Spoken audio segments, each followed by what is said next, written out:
Senador, una reflexión respecto al presupuesto nacional. Bueno, es un gran presupuesto.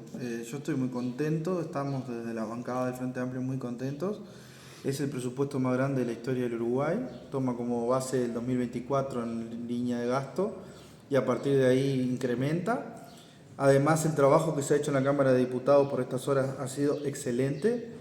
Hay un nivel de reasignación de gasto cercano al millón de pesos, a los 1.000 millones, perdón, de pesos, y eso está muy bien, porque entre otras cosas le está dando mayor aire presupuestal, por ejemplo, a la Universidad de la República, a la UTEC, al Hospital de Clínicas, al Hospital Pasteur, a la ciencia y a la tecnología. Creo que además cumple con todas las metas programáticas que se puso el presidente Yamandu Orsi y el programa del Frente Amplio. Por tanto, vamos a poder en estos 5 años cumplir con lo que nos propusimos. Y además, si el Uruguay crece a través de los diversos incentivos que también se establecen en esta ley y en otras que vendrán, vamos a poder tener más recursos para hacer foco en aquellas líneas principales que el gobierno se fijó. Por lo tanto, desde ese lugar estoy muy conforme con el presupuesto y evidencia además que hemos sido capaces, que sin mayoría parlamentaria, lograr los acuerdos políticos necesarios para que el presupuesto salga.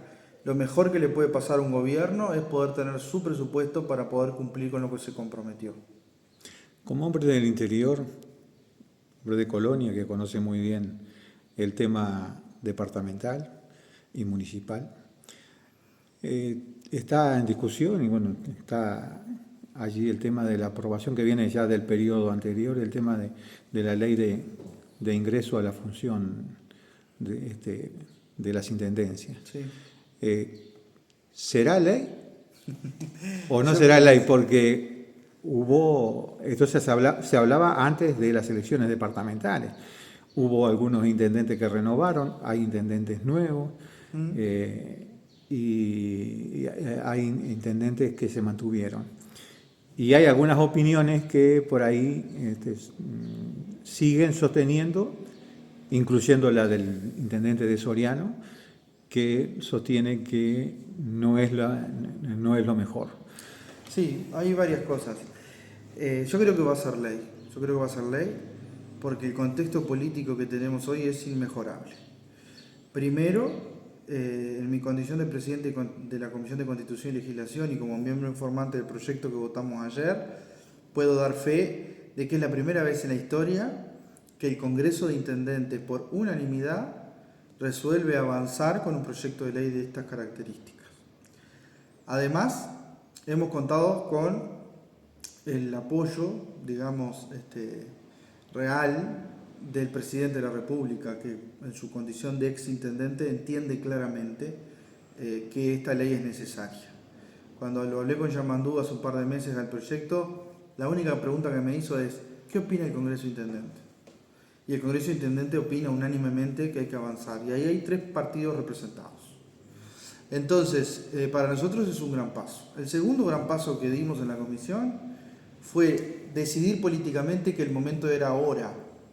Nosotros no podemos volver a cometer el error del pasado de discutir este tema en plena campaña electoral.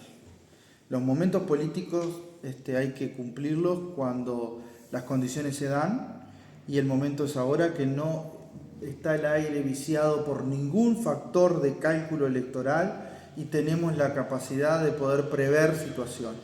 Entonces, este proyecto que ingresó al Senado con 2 artículos y que salió ayer con 7 y con 24 votos a favor, quiere decir que tiene mayoría especial de más de 2/3, por lo tanto no va a poder ser declarada inconstitucional, porque la Constitución de la República establece que la única forma de vulnerar, o no es vulnerar, pero de excepcionar la autonomía departamental es con una mayoría calificada del Parlamento. Nos garantiza a su vez que con el apoyo del Frente Amplio y del Partido Nacional también tendremos los 2/3 en la Cámara de Diputados. Por lo tanto, este proyecto camina a ser ley, porque además diputados va a tener que votar sí o no va a poder modificar nada porque es tercera cámara. Entonces, en ese camino Esta ley establece concursos, llamados públicos y abiertos, sorteos, todos ellos con la garantía necesaria del pasaje previo por la Junta Departamental, con mayorías calificadas en la Junta Departamental, establece excepcionalidades también para la contratación. Vuelve a pasar un fenómeno como el tornado de Dolores, se requiere de 100 personas que tengan que ser contratadas y no se puede hacer un llamado a un concurso para que se contraten 100 personas. La emergencia tiene que habilitar esa salvedad y así lo habilita con la garantía de que esos funcionarios no revisten contrato de función pública y cesan con el intendente que los nombró. Por tanto, no va a pasar más aquello de que el intendente nombraba a un director político, el intendente se iba y el director pasaba a ser funcionario hasta que se jubilaba. Eso no corre más y esta ley lo deja claramente establecido. Y después el gran artículo de la discordia, que es el artículo 4, que es por el cual el Partido Colorado no votó, es el que establece que se podrán dar contrataciones directas por el total del 4% de los cargos presupuestados de cada intendencia. Y acá hay que hacer la referencia de que, por poner el ejemplo que conozco, Colonia tiene 1.400 funcionarios, pero cargos presupuestados solo 300. Por tanto, el 4% se va a calcular en función a esos 300. Y eso es acotar el margen de discrecionalidad. Hoy es el 100%, bueno, pasa a ser el 4%. Entonces, si a mí me preguntan, yo quisiera que fuera 0%. Pero el contexto político en el cual nos permite avanzar es este. Además, esos funcionarios también cesan con el intendente, no quedan para siempre. Entonces a nosotros nos parece que se avanza. El Partido Colorado tiene otra opinión, allá ellos.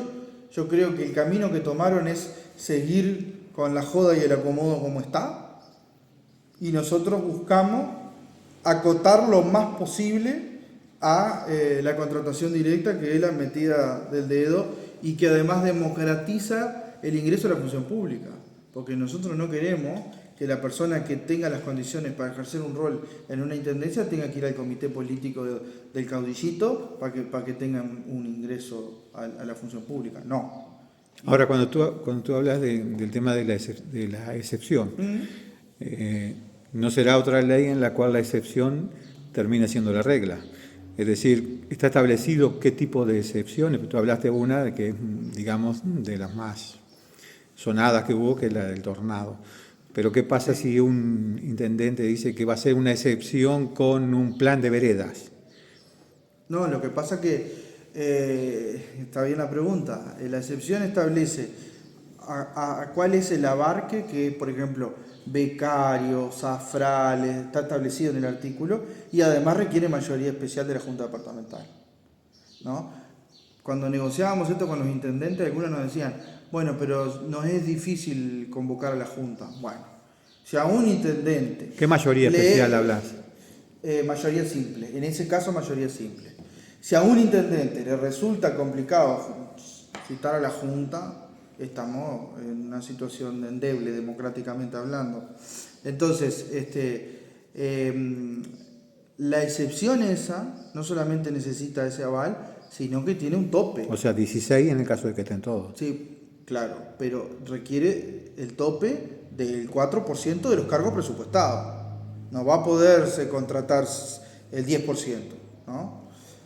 A ver, cuando alguien quiere hacer trampa, hace, ¿no? Porque sí. la intendencia... Los uruguayos somos especialistas en eso.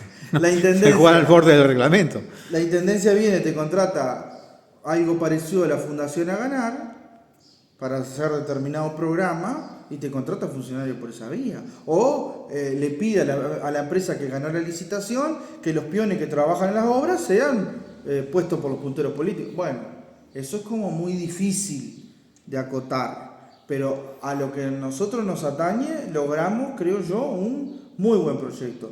Ahora, lo que venga por fuera vamos a tener que controlar. Los partidos que ejercemos la oposición departamental, los legisladores, y tenemos recursos judiciales y demás para poder controlarlo. Eso es muy difícil poderlo escribir en un proyecto de ley, pero hasta donde podemos, que es el margen que tenemos, creo que lo dimos todo. El Partido Nacional, que es quien tiene más cantidad de intendencias, acompaña esto. Sí, críticamente, pero lo acompaña. Yo creo que el Partido Nacional es ¿A como qué, el menos convencido. ¿A qué te referís cuando decís críticamente? Y bueno, yo ayer tuve que escuchar la locución del ex intendente de Cerro Largo, Botana, que es senador, que estaba radicalmente opuesto a este proyecto. ¿Por las autonomías o qué? Por la autonomía, porque él dice que no se contempla el perfil social de a quien se nombra, que por falta de educación hay personas que no van a poder acceder, porque si sos analfabeto te va a ganar otro en el concurso que sabe manejar una computadora. Pueden llegar a ser cuestiones atendibles, pero es parte de la discrecionalidad con la que el Partido Nacional se ha movido históricamente. Entonces, ese discurso de Botana, que argumentó radicalmente en contra, pero después votó a favor, porque había un acuerdo político, también se vio reflejado en menor medida por el ex intendente de San José, que también es senador y estaba allí presente. Y de alguna forma yo no logro entender, por ejemplo, el Partido Colorado por qué tiene esta postura, porque gobernó 100 años el Uruguay y la gran industria de acomodo en el Estado ha sido el Partido Colorado. Pero ahora se visten de pulcro y dicen, no, es cero o nada. Bueno, es bastante vidriosa la posición, cada uno tiene la que le corresponda o la que le convenga, pero lo cierto es que nosotros vamos por el camino que fijó aquel proyecto de la legislatura pasada del ex senador colorado Adrián Peña, que creo que cumple este proyecto con todos esos cometidos. ¿Qué diría el PP del Partido Socialista con esta ley, de aquella agencia de colocaciones? Yo qué sé qué diría, no me animo a arriesgar. Vamos a otro tema, el tema de la ley de eutanasia. ¿Cómo viene el tema? Bueno, en este momento se está votando. La bancada de senadores del Frente Amplio resolvió respaldar y acordar el proyecto que venía de diputados. Fue un proyecto muy trabajado. Así que bueno, de alguna manera esta reglamentación o regulación de la muerte digna va a permitir ampliar el espectro de derechos y hoy va a ser ley, porque la mayoría del Frente Amplio está. Así que seguramente cuente quizás, ojalá, con el apoyo de algún otro legislador de alguno de los otros dos partidos, pero lo cierto es que la discusión, que seguramente lleve todo el día, va a terminar con una ley aprobada por el Parlamento.